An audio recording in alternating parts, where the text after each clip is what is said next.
So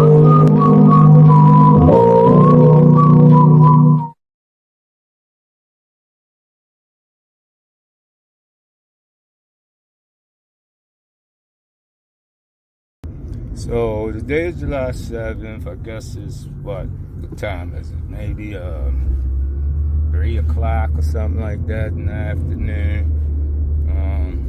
Heading on up to North Baltimore Drive. They just had a major Medicare fraud bust about 2 weeks ago.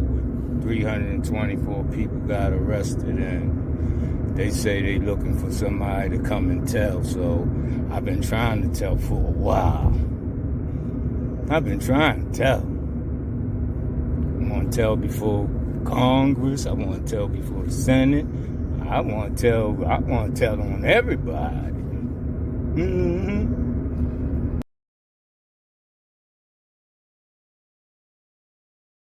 My name is Matthew Gagliotti, and I'm the head of the Justice Department's Criminal Division. Thank you all for joining us today as we announce the largest coordinated healthcare fraud takedown in the history of the Department of Justice. Today marks a decisive moment in our fight to protect American taxpayers from fraudsters and to defend the integrity of America's healthcare system. We are announcing today charges against 324 defendants for their alleged participation in healthcare fraud schemes involving approximately $14.6 billion in false claims submitted to Medicare, Medicaid, and other healthcare programs. Criminals didn't just steal someone else's money. They stole from you. The first time I went there was during the Biden administration, and could you believe they say you can't come in there and report a crime? Could you believe that? Not coming from right. That's what I'm saying. So what I need to do to get somebody from upstairs down here. Well, call that number. I called this number. If I call this number, go ahead. Call that number. When you talk to somebody on that phone, ask them for a supervisor, because we can't ask them for a supervisor. I'm gonna call them right now. I called the number last time.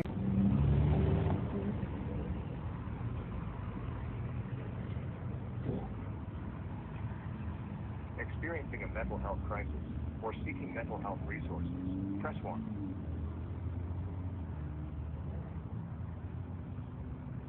In a few moments, you will be connected to an operator. This call will be recorded for quality assurance, investigative or other purposes. If you do not wish to be recorded, please press 1 to receive details on how to report electronically, and this call will then be disconnected.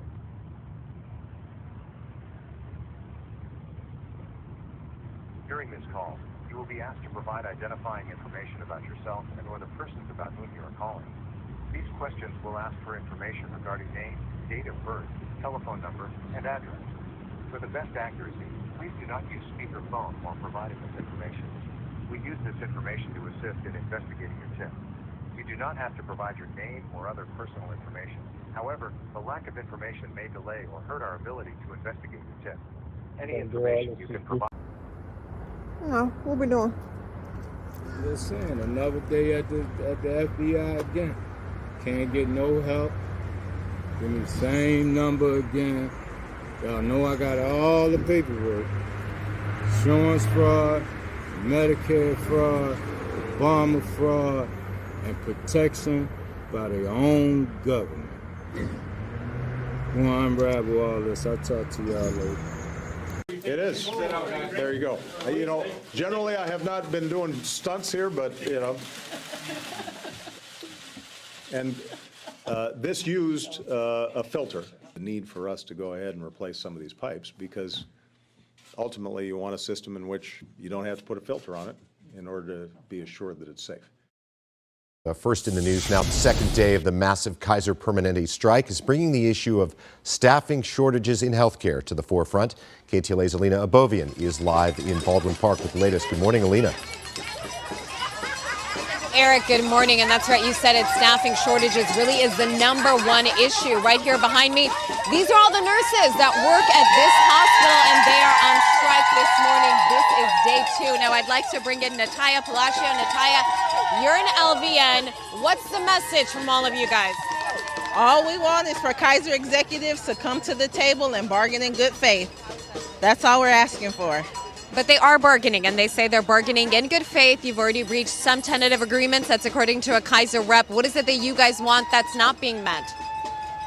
If they had come to an agreement, we would not still be out here. We wouldn't be out here. We want them to stop outsourcing. We need more staffing so that we can provide quality patient care. We are out here for our patients. At the end of the day, it's about patient care and patient safety. And talking about patients, we have 1,000 people here at this outside this hospital. So if you guys are out here, who's inside taking care of patients? People who come from registry who do not know the Kaiser system and management. And what has it been? Historic settlement involving one of the biggest names in healthcare. Kaiser hospitals will pay tens of millions of dollars for illegally dumping biomedical waste and the medical records of patients into public landfills. NBC Bay Area's Robert Honda joins us from San Mateo County, which is one of the 3 local counties that started this investigation into Kaiser. Robert. This has been a long, time-consuming, painstaking investigation to literally dig up the evidence against Kaiser for its illegal dumping. The road to this settlement started when district attorney offices in 6 California counties, including San Mateo, San Francisco, and Alameda County, began undercover operations after suspecting 16 Kaiser facilities were disposing of hazardous waste and patients' records into public landfills. Attorney General Rob Bonta bought the DOJ in and found the DAs were right. If they don't follow the law, if they're careless with dangerous waste or sensitive information, the potential for harm is enormous and it's widespread. Wearing equipment similar to this 2007 search, crews from the counties spent long hours looking for evidence. Most people refer to it as dumpster diving. We call it waste inspections. There are a lot of dangers involved because, again, I talked about the pathogens that are basically in biohazardous waste, and so our people have to wear these respirators that you probably saw during the pandemic in hospitals. Kaiser acknowledged the situation and says it has conducted its own investigations and cleanups, as well as having more employee training, which state officials confirm it has done. But local DAs are still watching. And we will be monitoring as well to make sure that Kaiser stays on the right side of the law. And hopefully this sends a clear message that we must do better to protect our environment, our communities, and the privacy of our patients in California. While Kaiser's work is not done yet, it is now required to conduct 120 self-audits every year and report the findings to investigators so that no future dumpster diving will be necessary. In Redwood City, Robert Honda, NBC Bay Area News. These are not isolated instances of poor judgment. These are calculated schemes designed to exploit Americans. We are back in with some breaking news this morning on Live Now from Fox as we are continuing to follow the case against Luigi Mangione, who is accused of murdering United Healthcare CEO Brian Thompson. Just getting a new statement in from Attorney General Pam Bondi, in which she is now asking for the death penalty against Mangione. Here is this full statement that I want to read to you on your screen right now. It says this: Luigi Mangione's murder of Brian Thompson, an innocent man and father of 2 children, was a premeditated, cold-blooded assassination that shocked America. After careful consideration, I have directed federal prosecutors to seek the death penalty in this case as we carry out President Trump's agenda to stop violent crime and make America safe again. This case coming out of New York City, of course, the charges spanning throughout several states, about 20 criminal charges in total against Mangione, and the latest there being the fact that Attorney General Bondi is seeking that death penalty. Now, Mangione, who is 26 years old, accused of murdering United Healthcare CEO Brian Thompson. That was back in December of 2024. He is facing a total of 20 criminal charges across New York, Pennsylvania, and in federal court. Those charges are divided into 3 separate cases. The New York one being the murder case, the federal charges that include terrorism, and a Pennsylvania case involving an unlicensed firearm, forgery, and false identification. One of the federal charges, which is murder with a firearm, could make him eligible for the death penalty if he is convicted. Mangione's federal case in New York has been scheduled for April 18th. So we just wanted to bring you that latest statement from the Attorney General. Now, as alleged, Luigi Mangione stalked and murdered Brian Thompson on December 4th of 2024. The murder was an act of political violence. This is in accordance with that press release in which we got that statement from the Attorney General. The press release goes on to say that Mangione's actions involved substantial planning and premeditation, and because the murder took place in public with bystanders nearby, may have posed grave risk of death to additional persons. Following federal murder charges handing down back on December 19th, the AG has directed acting U.S. Attorney Matthew Podolsky to seek the death penalty in this case. We'll continue to follow along and bring you all the latest updates as soon as we get them. Madam Attorney General, yesterday, Erez Ruveni filed a whistleblower complaint against the Department of Justice. As I think you know, he was a 15-year veteran of the Department of Justice. He received commendations during the first Trump administration for all his work at DOJ, but he filed a detailed account of his recent experience at the Department of Justice, saying that prior to his determination, that he was terminated after he refused to sign an appeal brief that was unsupported by evidence or the law. And he says, I didn't sign up to lie. In response to his termination, you made a statement on Fox News a little while ago saying, at my direction, every Department of Justice attorney is required to zealously advocate on behalf of the United States, and that any attorney who fails to abide by this direction will face consequences. So, General Bondi, I guess the direct question is, he says he was fired because he didn't want to make an untruthful statement to a court of law. I have two questions. Number one, I assume you agree that zealous advocacy does not mean telling untruths to courts of law. And second, if that's not the case, what did you mean by saying he was not a zealous advocate? Senator Van Hollen, this is all pending litigation, as you're well aware, and the timing of it, I can't discuss pending litigation. This is a whistleblower lawsuit. President Trump, who met with El Salvador's president this week, made it clear he does not intend to seek the return of Abrego Garcia to the United States. Deportation without due process is at the center of the Abrego Garcia case. The administration claims he is an MS-13 gang member, something his family and his attorneys deny. Maryland Senator Chris Van Hollen flew to El Salvador himself to try to get a meeting with the man whose family, including his wife, an American citizen, is still in Maryland pushing for his return. First, authorities refused, but late Thursday, Senator Van Hollen was able to sit down with Abrego Garcia, who was not in his jail garb and not in the hellish Secot prison, but instead in plain clothes at a nearby hotel. While President Trump accused Van Hollen of defending a violent gang member, the senator says the issue goes far beyond the case of Abrego Garcia.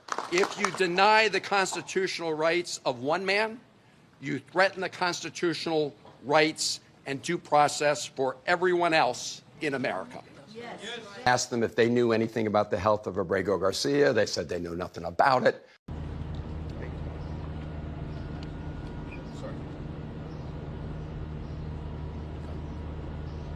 Good morning.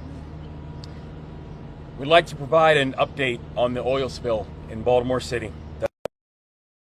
And I first want to start by thanking those who were first on the scene, including the heroic actions of the Baltimore City Fire Department. And I also want to thank Johns Hopkins and the Maryland Department of Environment for their coordination. This is watching the coordination that we've seen here has not just been important, it's been incredibly impressive. And I'd also of the emergency crew, the emergency personnel from the City of Baltimore, from the state of Maryland, and also from the United States Coast Guard. This has been a robust effort. That we've now seen 10 different city and state agencies that have been deployed. And we've mobilized assets from local, state, and also on the federal levels. And Mayor Scott and I were on site yesterday with our partners to manage and monitor the response efforts. And all the response teams have moved in close coordination with each other. And for that, we are deeply, deeply proud and grateful. Emergency personnel worked through the night to help contain the situation. We have seen over 100 personnel literally worked through the night to make sure that we had this situation under control and contained. And there's one thing I've learned about this team that I stand with, that I'm standing with here, is that also in the military, I learned that you develop a muscle memory with your unit. And I think all of us had that experience yesterday, where we were snapping into place and getting into work. And I'm grateful to have this team to my flank in this work. This is a team that has done hard things before. This is a challenging assignment, but this is also a team that in challenging assignments and challenging times does not flinch, and we are grateful. We know how to move fast, we know how to move together, and we know how to keep things under control. And the Coast Guard and their contract, the Coast Guard and the contractor are using oil-absorbent materials and skimmers that feed into a 4,000-gallon pump truck. That also includes, in addition to the over 100 personnel who have worked through the night, that includes the fact that we have 3 skimmers out here, we have 6 vac trucks, we have 1,000 feet of sweep, and we have 600 feet of boom already deployed. And as of this morning, we have no evidence to suggest there is any impact on drinking water in the area. Now, despite that, I do want to be clear that we still have work to do. News. Hello, everybody. I'm Nikki Zizaza. Welcome to WJZ News at Noon. We're staying on top of a breaking story we first reported last night. Thousands of gallons of diesel fuel spilled into the harbor between Fells Point and Harbor East. Our Alexis Davila is live in Harbor East, where cleanup efforts are still happening and state and city leaders just updated everyone. Alexis. Hey, good morning. Yes, well, we are talking about that all day this morning. We had smelled that pungent fumes kind of smell from the fuel being poured right in here to this waterway. I will say progress-wise, I don't smell that as much. So we do know that crews are underway here making this cleanup effort, and you can take a look that they are still here today. We know that some of them were even working here overnight as well, about 100 personnel actually working out. But I do want to point out, around 9:30 yesterday morning, we learned that Johns Hopkins Hospital alerted the fuel spill. 2 diesel tanks from Johns Hopkins Hospital's third-party vendors overfilled and caused an overflow of diesel fuel. 2,000 gallons of fuel ended up spilling into Harbor East. Now, cleanup started yesterday, but the focus right now is to flush the water. The fire chief says they brought 3 skimmers to remove oil floating in the water, but now the goal is to open fire hydrants and flush the city storm drain system. Take a listen to what Mayor Brandon Scott and Governor Westmore had to say earlier this morning. Coast Guard and the contractor are using oil-absorbent materials and skimmers that feed into a 4,000-gallon pump truck. That also includes, in addition to the over 100 personnel who have worked through the night, there is no impact to drinking water, and we're doing everything that we can to mitigate any environmental impacts of the spill. And we are proud of the progress that was made overnight and over the recent years to improve the harbor. We have that at the front of our minds as everyone does this work today.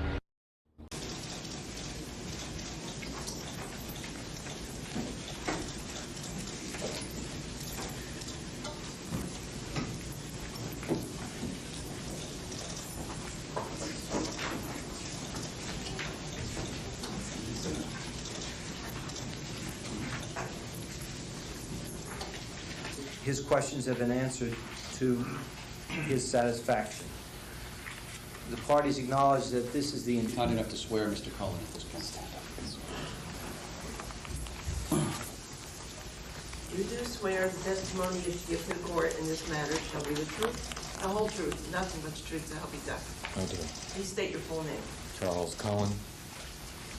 And you spell that C-U-L-L-E-N, is that correct? Yes. Good morning to you, Mr. Cullen. Good morning. During your first appearance on Wealth of Pennsylvania, is that your understanding as well? Yes, Your Honor. The New Jersey counties and the Pennsylvania counties agreed to work with their respective governor's office to permit you to be moved to the Commonwealth of Pennsylvania for purposes. Do you wish to plead guilty this morning? Yes, Your Honor. And are you pleading guilty because you are guilty? Yes, Your Honor. Mr. Mask, would you be kind enough to elicit a factual basis for the plea? Yes, Your Honor. Your Honor, may I ask one question? Yes, you certainly may. Yes, Mr. This is going to take some time again, if you... Did you inject Ms. Stoker with any medication? Yes. And was it your intent to cause her to expire? Yes. And what agent did you use to accomplish that intent? Digoxin. Okay.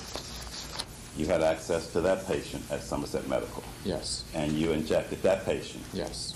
Without authorization? Yes. With the intent to cause death? Yes. And in fact, that patient died? Yes. And the agent employed by you was? Digoxin. Accordingly, the court accepts the plea of Mr. Cullen, and we will schedule the matter for sentencing in a manner that allows for the terms and conditions of the plea agreement to be carried out. I'll get a copy of these forms and bring them to you. Yes, and I was going to... Yes, Joe. Yes, why don't you come forward? We were just talking. More than 60 years ago, Johns Hopkins researchers took cells from a cancer patient named Henrietta Lacks. If you don't know the story, you should. The cells fueled medical breakthroughs, but were used without her consent. Well, now her family has reached an agreement with the National Institutes of Health. And Terrell Brown reports on that story, and Terrell is with us. Good morning. And Nora, good morning to you. Henrietta Lacks cells have been used in more than 74,000 studies for 6 decades. And she and her family were never asked for permission. They contain genetic information about the health of much of her family, and now they're getting a say in how those cells are used. In 1951, Henrietta Lacks came to Johns Hopkins Hospital with cervical cancer. While there, doctors removed some of her tumor cells and discovered they could thrive in a lab. It was something human cells had never done before. This biopsy taken from Henrietta Lacks produced a cell line that would grow essentially forever and was immediately distributed all over the world. Named HeLa cells after Lacks, they were used by Jonas Salk to discover the polio vaccine. They also aided research in cancer, AIDS, and diabetes. Dr. Francis Collins, director of the National Institutes of Health, says they've saved millions of lives. This is everywhere. But Lacks, poor and uneducated, died in the hospital, and the scientists took the cells without her consent.